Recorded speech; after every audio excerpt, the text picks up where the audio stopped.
अभी तक first lecture में पढ़ चुके थे, टॉर्शन इक्वेशन क्या है, उसके सारे टर्म्स के मतलब समझ गए थे।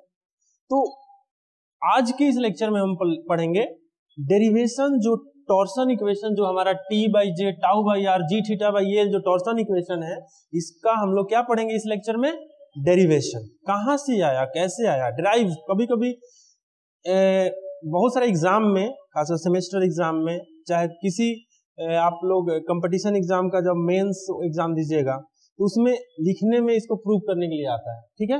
और ऐसे भी अगर इसका प्रूफ आप देख लीजिएगा तो आपका कंसेप्ट और क्लियर हो जाएगा और लॉन्ग टर्म आपके दिमाग में फिट हो जाएगा। तो इस इक्वेशन का सबसे पहले हम लोग देखते हैं एजम्पशन। एजम्पशन क्या है, एजम्पशंस का मतलब क्या होता है। एजम्पशंस ये है कि ये इक्वेशन किस कंडीशन में ड्राइव हुआ है। क्या ये इक्वेशन हर जगह यूज हो सकता है, क्लियर है ना। क्या इक्वेशन को आप जहां देखें, जहां लोड लग रहा है वहां लगा देंगे। क्या टेंसाइल लोड लग रहा था तो वहां भी लगा दीजिएगा इक्वेशन को, नहीं।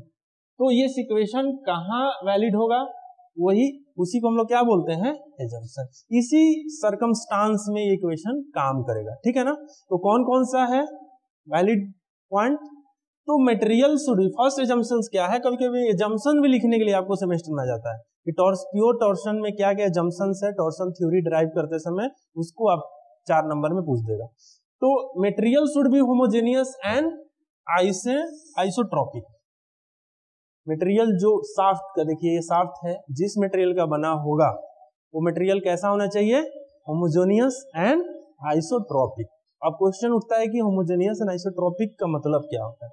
तो देखिए अगर ये साफ्ट है, साफ्ट का मटेरियल है, तो इलास्टिक प्रॉपर्टीज रहता है इसका EG इलास्टिक प्रॉपर्टी है, Young's modulus, modulus of rigidity और बल्क मॉडुलस। तो अगर इलास्टिक प्रॉपर्टी मटेरियल के हर पॉइंट पर, अगर ये स्टील का बना हुआ है तो यहाँ 200 गीगापास्कल, यहाँ 200 गीगापास्कल, यहाँ 200 गीगापास्कल, हर पॉइंट पे, मटेरियल के हर पॉइंट पे और हर डायरेक्शन में। होमोजेनियस का मतलब होता है कि हर पॉइंट पे इलास्टिक प्रॉपर्टी क्या होना चाहिए, सेम होना चाहिए। लेकिन आइसोट्रोपिक का मतलब क्या होना चाहिए, हर डायरेक्शन में सेम होना चाहिए। इसका मतलब दोनों मिला दिए तो क्या हो गया, हर पॉइंट पर और हर डायरेक्शन में। मतलब मटेरियल के हर बिंदु, जहां भी आप इलास्टिक प्रॉपर्टी निकालिएगा, अगर 200 है, स्टील है, तो हर जगह उसका वैल्यू कितना आएगा, 200। इसका मतलब उस मटेरियल में कोई अदर मटेरियल मिक्सचर नहीं है। थ्रू आउट मटेरियल क्या है, सेम है और प्योर है, क्लियर है। तो ये मतलब समझ गए आप लोग। दूसरा क्या है, material should obey Hooke's law. Material जो, याद रखिए हुक्स लॉ क्या है, stress is directly proportional to strain within elastic limit या अप टू इलास्टिक लिमिट। तो आप मटेरियल में जो टॉर्क अप्लाई कर रहे हैं इतना ना अप्लाई कर दें कि इलास्टिक लिमिट को क्या कर जाए, पार कर जाए और प्लास्टिक में चला जाए, क्लियर है ना। तो हमको टॉर्क अप्लाई करना है कहां तक, इलास्टिक लिमिट तक, वहां तक अप्लाई करना है कि थीटा तो हो, एंगल और ट्विस्ट तो हो, लेकिन जैसे ये टॉर्क को हटा दें तो एंगल और ट्विस्ट क्या हो जाए, अपने पोजीशन पर ओरिजिनल शेप एंड साइज को क्या कर दे, रिगेन कर ले। तो ये होना चाहिए। और तो हुक्स लॉ होता क्या है इस केस में, हुक्स लॉ कौन सा अप्लाई होगा, stress directly proportional to strain. तो यहां कौन सा स्ट्रेस है, shear strain directly proportional to, shear stress directly proportional to shear strain. Hooke's ने क्या बोला था, stress is directly proportional to strain within elastic limit. तो यहाँ स्ट्रेस कौन सा डेवलप हो रहा है, शियर ना। तो shear stress directly proportional to shear strain, ये शियर स्ट्रेन का सिंबल है, ठीक है ना, हम लोग उसको डिनोट कर रहे हैं। तो जब एक प्रोपोर्शनलिटी साइन हटाते हैं तो यहाँ क्या होता है, कांस्टेंट, इलास्टिक कांस्टेंट, जिसको हम लोग क्या बोलते हैं, मॉडुलस ऑफ रिजिडिटी। तो ये फॉर्मूला को ये मानना चाहिए, ये फॉर्मूला को क्या ये इक्वेशन मानना चाहिए, क्लियर है ना, तभी ये इक्वेशन आप लिख सकते हैं, मटेरियल मानना चाहिए। तीसरा, material subjected to pure shear only, याद रखिएगा ये बहुत इंपॉर्टेंट है। इसमें जो स्ट्रेस डेवलप हो रहा है टॉर्क एप्लीकेशन के बाद, वो कौन सा स्ट्रेस डेवलप हो रहा है, shear, only shear, only shear. अगर इसमें इसके साथ साथ एक और लोड ऐसे लगता तो शियर के साथ साथ कौन सा स्ट्रेस डेवलप होता, टेंसाइल स्ट्रेस, क्योंकि उस पर एक्सियल स्ट्रेस भी कोई इसको खींचते हुए घुमा रहा है, इसका मतलब क्या हुआ, खींचते हुए घुमा रहा है। तो इसमें एक टेंसाइल स्ट्रेस भी डेवलप होता है और एक शियर स्ट्रेस। तो ये चीज ना होना चाहिए, केवल क्या होना चाहिए, प्योर शियर होना चाहिए, तभी ये फॉर्मूला आप यूज कर सकते हैं। Pure shear, only shear stress के चलते ये फेल हो चाहे जो भी हो। क्लियर है ना? तो ये बात क्लियर हो गया, ये पॉइंट क्लियर हो गया, थर्ड नंबर। चौथा नंबर पॉइंट, फोर्थ नंबर क्या है, cross section of the shaft uniform through out. ये भी बहुत इंपॉर्टेंट है, cross section of the shaft. Cross section of the shaft, अगर ये क्रॉस सेक्शन है, ये सर्कुलर है, तो थ्रू आउट क्या होना चाहिए, यूनिफॉर्म होना चाहिए। क्लियर है ना? डायमीटर कहीं ज्यादा कहीं कम ऐसा नहीं होना चाहिए। यहां से जो डायमीटर है थ्रू आउट क्या होना चाहिए, सेम होना चाहिए, ठीक है, यूनिफॉर्म होना चाहिए, ठीक है, क्लियर। उसके बाद shaft circular in section remain circular after loading. ये भी बहुत इंपॉर्टेंट है कि इसका मतलब क्या हुआ कि टॉर्क अप्लाई करने के बाद और टॉर्क अप्लाई करने के पहले अगर इस सर्कुलर क्रॉस सेक्शन का है तो क्या रहना चाहिए, सर्कुलर ही रहना चाहिए, नहीं कि टॉर्क अप्लाई करने के पहले सर्कुलर था और जब अप्लाई किया तो क्या बन गया, ट्रायंगुलर बन गया, रेक्टेंगुलर बन गया। ऐसा नहीं होना चाहिए। एप्लीकेशन के बिफोर एंड एप्लीकेशन के आफ्टर, ठीक है ना, टॉर्क एप्लीकेशन के, तो सेक्शन जो सर्कुलर है रिमेन्स इन सर्कुलर होना चाहिए। तो ये एजम्पशन है जो कि हम लोग ये फॉर्मूला को इसी कंडीशन में यूज करेंगे और इसी कंडीशन में ड्राइव भी करेंगे। क्लियर है ना? और अब कहिएगा कि ये सर मटेरियल का टेस्टिंग कैसे होता है, कि इसमें इतना स्ट्रेंथ है कि नहीं है। जब आप प्रैक्टिकली किसी शाफ्ट का यूज करिएगा तो कहाँ टेस्टिंग होगा कि कितना इसमें शियर स्ट्रेस मैक्सिमम डेवलप हो रहा है, कितना टॉर्क ज्यादा से ज्यादा ये ट्रांसमिट कर पा रहा है। क्लियर है? तो इसके लिए आप लैब में हम लोग पढ़ेंगे टॉर्सन टेस्टिंग मशीन। कौन सा मशीन है? टॉर्सन टेस्टिंग मशीन है, जिसपे हम लोग शाफ्ट के मटेरियल को उसमें टेस्ट करते हैं और उसमें डायल रहता है, वो बताता है कि इतना टॉर्क पे ये मटेरियल क्या हो गया, टूट गया। तो मान लीजिए कि 80 न्यूटन मीटर पे टूट गया तो हम लोग उसका यूज कहां तक करेंगे, 80 से कम तक यूज करेंगे। क्लियर है ना? 80 से ज्यादा नहीं जाने देंगे, वो टेस्ट में पता चल जाता है। क्लियर है? तो ये सारा एजम्पशंस हैं while going to drive torsion equation। Clear है ना? और जब आप यूज भी करिएगा तब इसी कंडीशन में यूज करिएगा। ये नहीं कि यहाँ टेंसाइल लोड लग रहा है और आपने टॉर्सन इक्वेशन यूज कर दिया। आप टॉर्सन इक्वेशन यूज करने का क्या है, जहां केवल टॉर्क लगे और उसमें मटेरियल में जो स्ट्रेस डेवलप होगी वो प्योर शियर है। क्लियर है ना? तो चलते हैं आगे, हम लोग बढ़ते हैं इसके डेरिवेशन की तरफ। क्लियर है?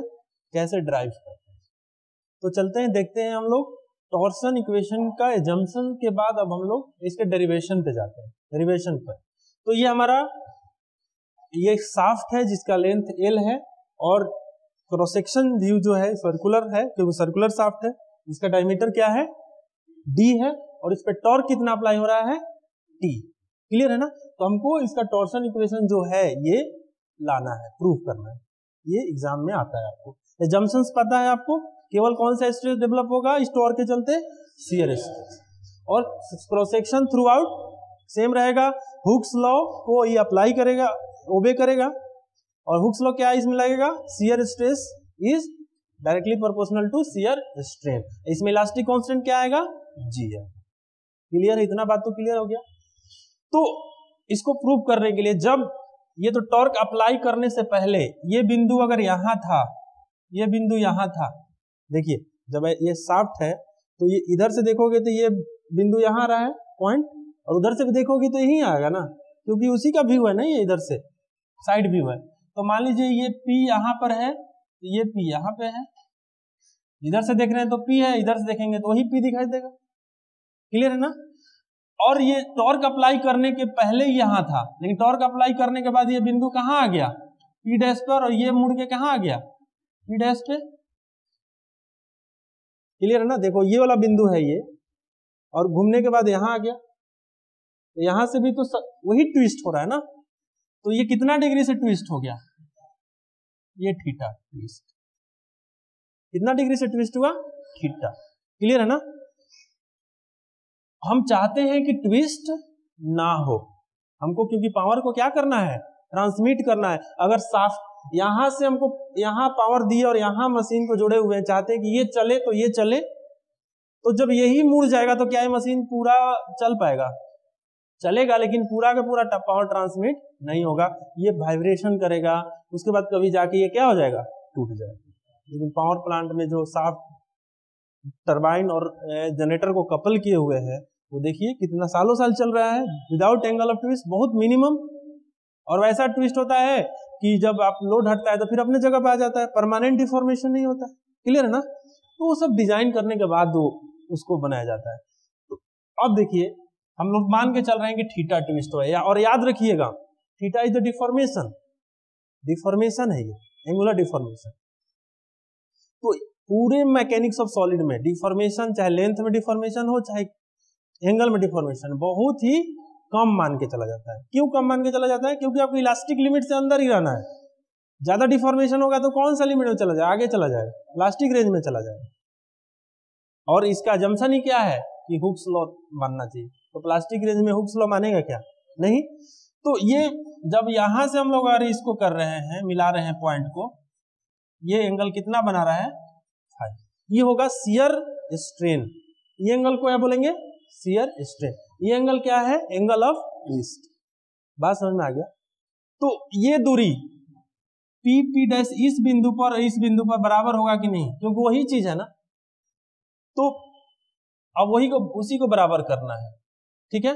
तो इस ट्रायंगल, ये देखिए एक ट्रायंगल बन रहा है, ये इस ट्रायंगल में इसको निकालने के लिए अगर इसको ओ रख दो ना, तो O P triangle O P P dash में जब हम लोग जाएंगे तो tan फाई किसके बराबर आएगा, P P dash divided by L. ये परपेंडिकुलर अपॉन बेस, बेस किसके बराबर है, एल के बराबर है। यहां से चूंकि और डिफॉर्मेशन जो शियर स्ट्रेन है वो बहुत ही मिनिमम होता है, मिनिमम डिफॉर्मेशन, तो tan फाई क्या हो जाएगा, फाई के बराबर आ जाएगा। तो यहां से phi is equal to P P dash divided by L. P P dash किसके बराबर आ गया, phi into L. Phi is a, यहां फाई क्या है, शियर स्ट्रेन। क्लियर है ना? उसके बाद ये हमको एक मिला इक्वेशन 1, ये पीपी और यहां से पीपी निकालेंगे, दोनों को बराबर कर देंगे। ये आपका वृत्त पढ़े ना, वृत्त में खंड, वृत्त खंड, यहां से पीपी डैश किसके बराबर होगा, चूंकि ये रेडियस को हम लोग मान के चल रहे हैं आर। क्या मान के चल रहे हैं, आर। तो रेडियस यहां भी आर होगा, यहां भी आर होगा। तो आप जानते हैं पीपी डैश वहां से क्या आ जाएगा, आर क्या होगा, आर थीटा होगा कि नहीं होगा, होगा ना। अब लोग वृत्त खंड में जानते हैं, और ये दोनों चीज बराबर है। तो फ्रॉम इक्वेशन 1 and 2, क्लियर है ना, आर्क है ना, ये आर्क है ना, ये बराबर होता है ना आर थीटा के। तो देखिए लेफ्ट हैंड साइड दोनों को बराबर है, तो राइट हैंड साइड भी बराबर होगा। Phi into L equals to R into theta. तो यहां से क्या आ गया, phi equals to R theta बटा एल, आ गया ना। ये आपको ये इक्वेशन नंबर 3 आया। अब ये फाई क्या है आपका, शियर।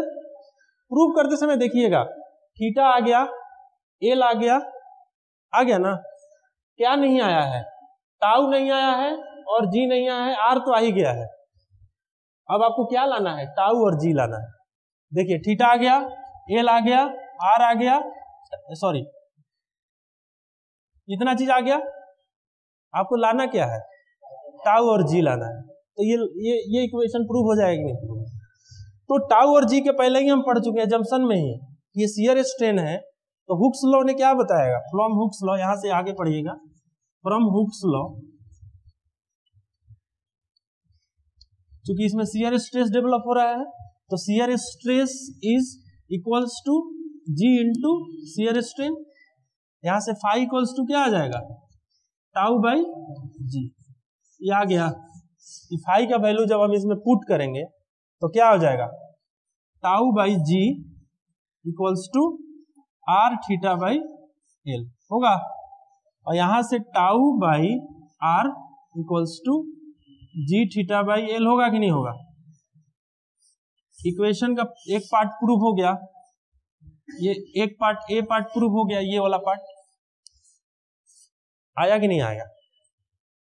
तो ये इक्वेशन क्या बता रहा है कि आर के किसी भी आर पर आप टाउ निकाल सकते हैं। यहां से टाउ बराबर क्या आएगा, G theta by L into R. R का वैल्यू आप पुट करते जाइए और हर जगह का बिंदु पर आपका शियर स्ट्रेस पता चल जाएगा। यहां आर का वैल्यू क्या होगा बताइए, 0। तो यहां शियर स्ट्रेस क्या होगा, मिनिमम नहीं 0, और आर का वैल्यू यहां बढ़ते जाएगा 1 2 3 4, तो टाउ शियर स्ट्रेस का मान क्या हो जाएगा। आर का सबसे ज्यादा वैल्यू कितना है, आर ही है, d/2 है। तो सबसे ज्यादा शियर स्ट्रेस कहां डेवलप होगा, आउटर फाइबर पे, सबसे आउटर मोस्ट पे, ठीक है ना। और सबसे कम कितना होगा, 0। मिनिमम कहां हो जाएगा, सेंटर पे, और मैक्सिमम कहां होगा, आउटर फाइबर। ये ऑब्जेक्टिव में बहुत बार क्वेश्चन आ चुका है कि शियर स्ट्रेस मिनिमम कहां होगा, सेंटर पे, मैक्सिमम कहां होगा, आउटर फाइबर पे। तो यहां अगर इसका ग्राफ अगर बनाइए, इसका हम यहां बना देते हैं, इसको समझिए, बहुत इंपॉर्टेंट चीज है, ऑब्जेक्टिव इस पर बहुत आता है। ये सेंटर है उसका, मैक्सिमम इसका डायमीटर कितना है, रेडियस कितना है, मान लीजिए d/2, क्योंकि डायमीटर d था तो रेडियस कितना हो जाएगा, d/2। तो यहां शियर स्ट्रेस में और चीज देख रहे हैं, शियर स्ट्रेस का जो वेरिएबल है आर में वेरी कर रहा है, वेरिएबल क्या है, आर में, और वेरिएबल का पावर अगर 1 हो तो उसका ग्राफ कैसा आता है, लीनियर। ये भी ऑब्जेक्टिव में पूछा जाता है कभी कि जो वेरिएशन हो रहा है वो लीनियरली हो रहा है कि पैराबोलिक हो रहा है, कैसा हो रहा है। तो आप लोग क्या मारिएगा आंसर, लीनियरली।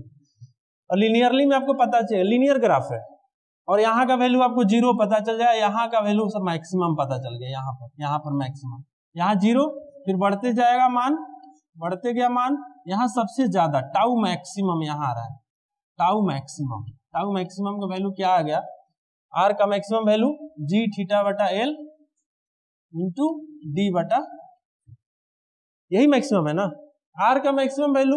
उसी तरह आर तो केवल इस साइड के लिए आर नहीं है ना, इस साइड के लिए भी तो आर उतना ही होगा ना, तो उसका भी ग्राफ आपको ऐसे ही मिलेगा, ठीक है ना। तो कभी कभी ये इस तरह का ग्राफ आपको, ये क्या बता रहा है, एरो क्या बता रहा है, यहाँ एरो 0 है तो 0, फिर बढ़ गया, एरो का लंबाई बढ़ते जा रहा है, सबसे ज्यादा एरो कहाँ है, आउटर पे। इसका मतलब सबसे ज्यादा शियर स्ट्रेस का वैल्यू कितना है, कहाँ है सबसे ज्यादा, आउटर फाइबर पे, सबसे कम और 0 कहाँ है, सेंटर पे, क्लियर है।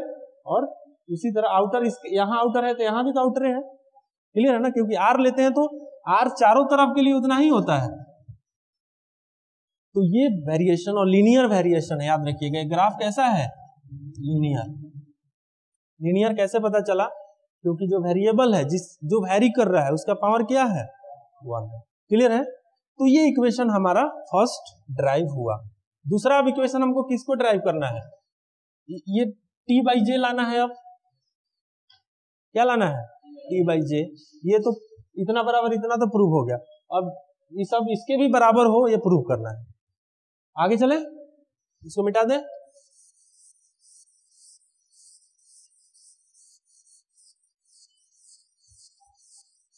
चलिए ये इक्वेशन को छोड़ देते हैं। अब कहिएगा कि सर आगे कैसे बढ़ा जाए, इसमें याद रखने का क्या तरीका है। आप तो सर पढ़ा रहे हैं इतना बार, तो याद हो गया कि यहां से एलिमेंट लेना है, क्लियर है ना। लेकिन आपको कैसे याद रहेगा, हमको क्या लाना है, टॉर्क लाना है और जे लाना है। टॉर्क लाना है, टॉर्क कैसे आएगा समझिए। टॉर्क क्या होता है, फोर्स इंटू दूरी। तो हमको फोर्स पता होना चाहिए, तो डी से मल्टीप्लाई, दूरी से मल्टीप्लाई, तो टॉर्क पता चल जाएगा। और फोर्स हमको लाना है, फोर्स किससे निकलेगा, स्ट्रेस में अगर एरिया से मल्टीप्लाई कर देंगे तो क्या पता चल जाएगा, फोर्स। स्ट्रेस हमको पता चल गया है, इसमें एरिया से मल्टीप्लाई कर देंगे तो फोर्स पता चल जाएगा, अब फोर्स में दूरी से मल्टीप्लाई कर देंगे तो क्या पता चल जाएगा। हमको लाना क्या था, क्लियर है। ऐसे आगे बढ़ना चाहिए। हमको लाना क्या है, टॉर्क लाना है। टॉर्क होता क्या है, फोर्स इनटू फोर्स पता चल जाता तो हमको टॉर्क निकल जाता, लेकिन फोर्स डायरेक्टली कहीं नहीं दिया हुआ है। आपको क्या दिया हुआ है, ये तो बात प्रूव कर चुके हैं ना कि टॉर्क शियर स्ट्रेस इतना के बराबर होगा। और शियर स्ट्रेस में जब एरिया से, चूंकि स्ट्रेस क्या होता है, फोर्स बटा एरिया, तो फोर्स क्या हो जाएगा, स्ट्रेस इंटू एरिया। एरिया से मल्टीप्लाई कर देंगे, टाउ हमको पता ही है, फोर्स पता चल जाएगा, फोर्स में दूरी से मल्टीप्लाई कर देंगे। अब बात आया कि टाउ तो मिल गया, एरिया का कौन सा होगा। तो चूंकि एरिया हर आर पर एरिया अलग अलग आ रहा है, इतना आर लीजिएगा तो ये एरिया आएगा, और आर बढ़ाइएगा तो एरिया, सबसे ज्यादा एरिया ये होगा। एरिया बढ़ रहा है तो हम मान लेंगे कि एक जगह का एरिया मांग लेंगे, क्लियर है ना। इसीलिए क्यों, वेरिएबल है, एरिया फिक्स नहीं है, तो हम लोग आर दूरी पर बहुत छोटा सा एरिया मान लेंगे, बहुत छोटा सा आर दूरी पर D R thickness. Consider element at a radius R of a thickness D R, छोटा सा एलिमेंट, बहुत पतला रिंग जैसा, उसका एरिया क्या होगा।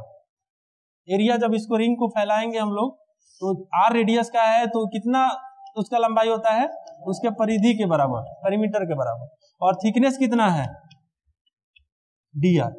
इसको तोड़ के फैलाएंगे रिंग को तो अपने परिधि के बराबर लंबा होगा, और थिकनेस तो डी आर है ही, तो एरिया कितना हो गया, रेक्टेंगल बन गया 2 पाई आर इंटू।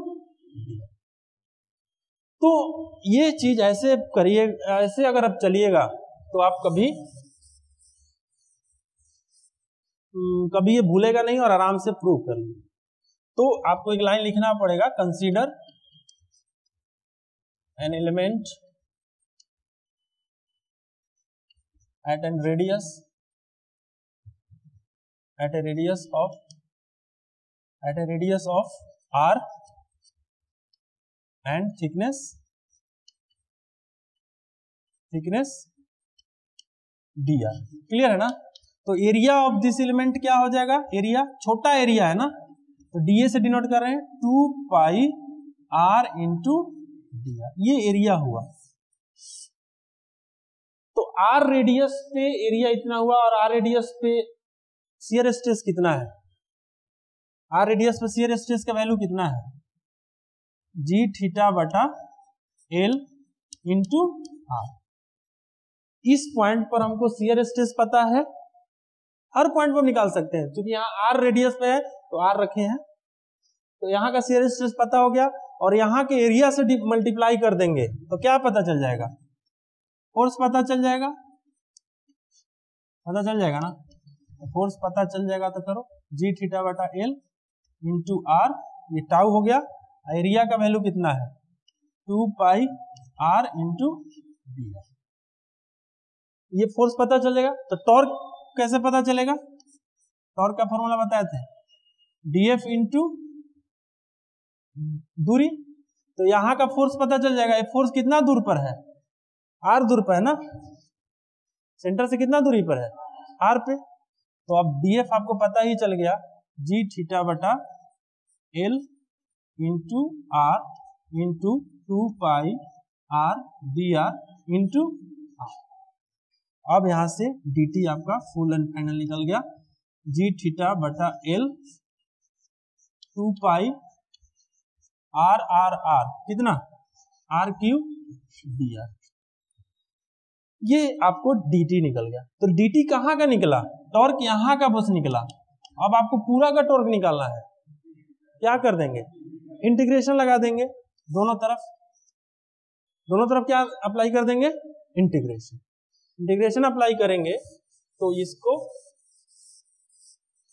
बस इंटीग्रेट कर दे। आप लोग इंटीग्रेशन पढ़े हुए हैं, तो ये पूरा जब इंटीग्रेट करेंगे तो t हो जाएगा, dt जुड़ते जुड़ते कितना हो जाएगा t, और ये रेडियस में वेरी कर रहा है, और रेडियस मिनिमम कितना है 0 और मैक्सिमम कितना है d बटा 2, तो इसका लिमिट भी दे देंगे 0 और d/2, इसका मिनिमम 0 है और मैक्सिमम t है।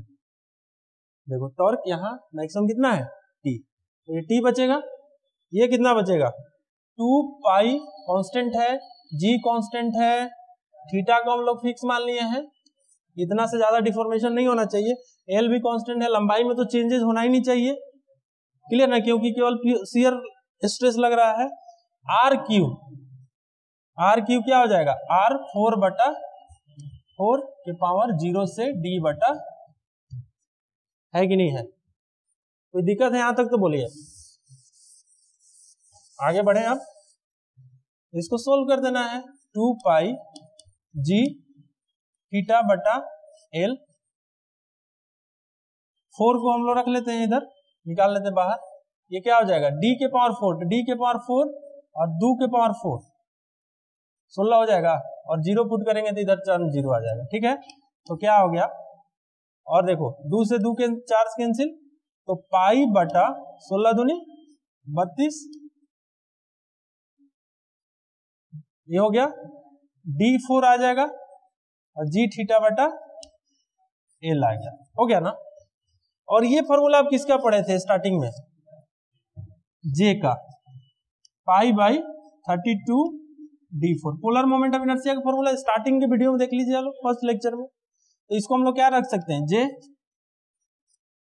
जी थीटा बटा एल, हो गया। तो ये टाउ टी बराबर आया ना, तो टी बाई जे इसके बराबर हो गया जी थीटा बटा एल, ये equation number B.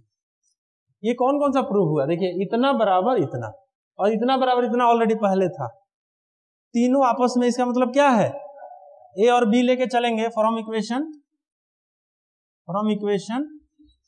A and B, इसका मतलब देखिए tau by J G theta L के बराबर और जी थीटा एल किसके बराबर, टाउ बाई आर का, इसका मतलब तीनों आपस में क्या है, ये बराबर है कि नहीं।